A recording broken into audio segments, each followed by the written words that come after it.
visions through my dreams, seeing myself swimming in the universe. My ancestors gave me gifts to read cards, predict and heal. My name is Daphne, but spirit calls me Babylon. Angels communicate through numbers. Intuition is so deep. The gift I fully embrace within.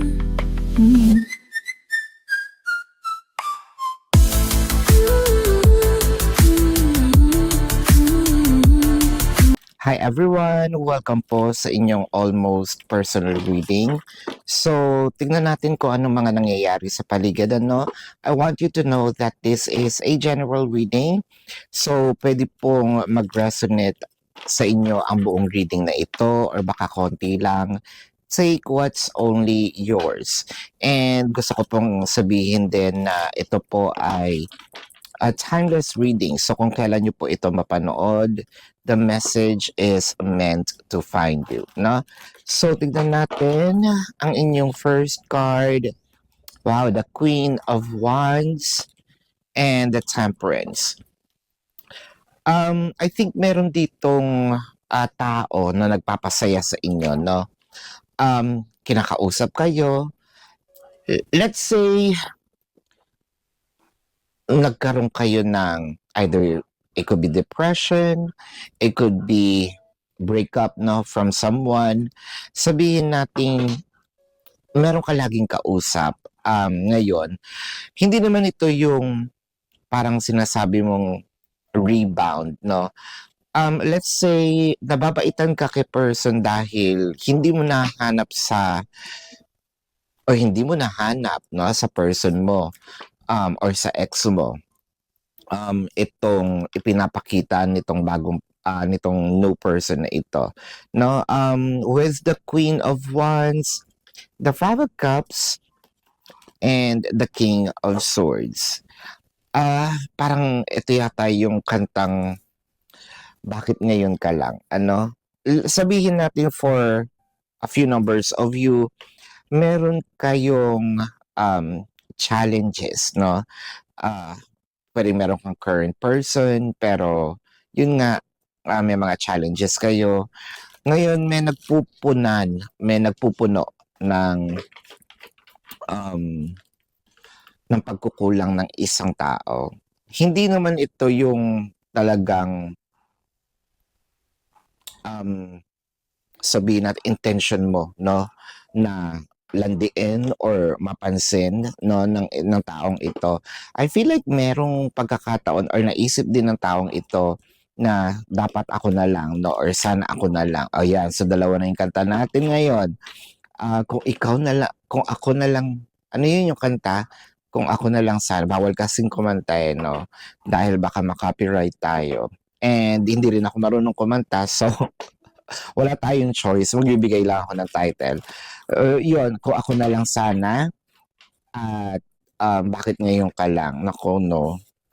Parehong era yata lumabas yon with the 10 of Cups and the 3 of Cups.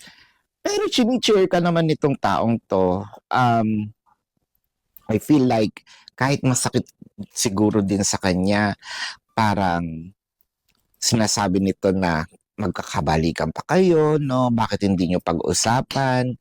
Ayan, kumbaga, words of encouragement. Pero nakikita din natin na somewhat nade-develop ka na rin dito sa taong ito. Uy. And the Lovers. Wow. So parang sinasabi mo rin, what if kaya kung siya na lang or siguro kung siya yung naging person ko, I feel like siguro mas masaya kaming dalawa, no? Hindi naman ito yung naghanap ka ng intention mong maghanap, intention mo na i-betray yung person mo, pero I think nakakapag-isip-isip ka na rin ng bakit bakit 'pag sa kanya 'no, ah, sumasaya ang pakiramdam ko. Sa kanya parang feeling ko nagiging complete 'no, ang aking, puso 'no, parang hinahanap ko na rin yung presensya nitong taong ito. May kumbaga nagde-develop na 'no, yung love mo dito sa kanya. With the Justice, wow, I love that. The Queen of Pentacles and the Hangman. So parang you're gauging yourself kung siyempre tao ka. Sinasabi mo siguro sa sarili mo na, "Tama ba itong ginagawa ko? Am I really betraying my person? Am I really lumalandi?" 'No? Um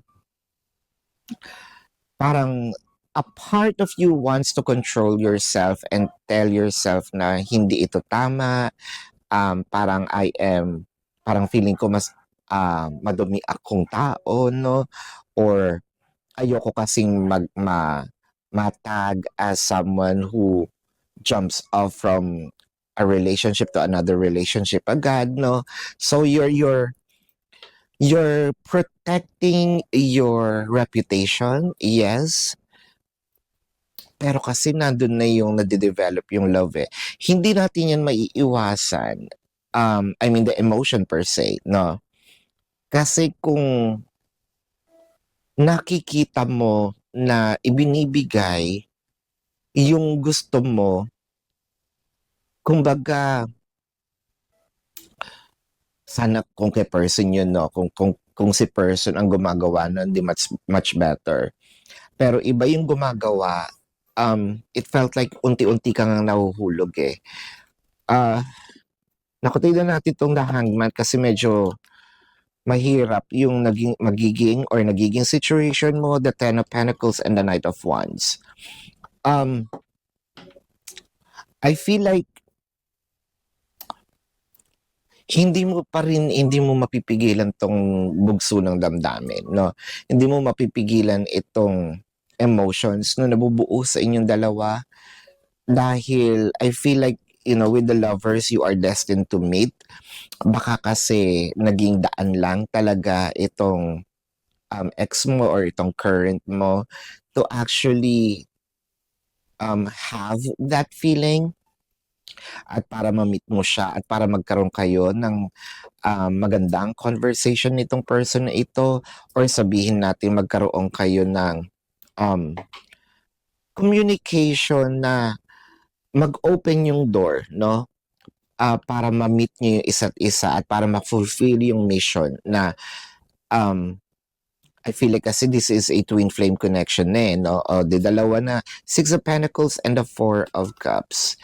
Ayan. So, the Six of Pentacles, it's more of banters eh, no? Of energies. So, parang pag-uwi mo ng bahay, nahanap mo na rin siya. Marami na ring, kumbaga, tumatakbo din sa isip mo. Pero yun nga, you feel like betraying your person. With the Four of Cups, sinabi ko kanina, di ba, hindi mo siya hindi mo mapipigilan. Pero with the Four of Cups, bakit parang isa-sacrifice mo ba itong nararamdaman mo sa kanya? With the Eight of Swords and the Sun.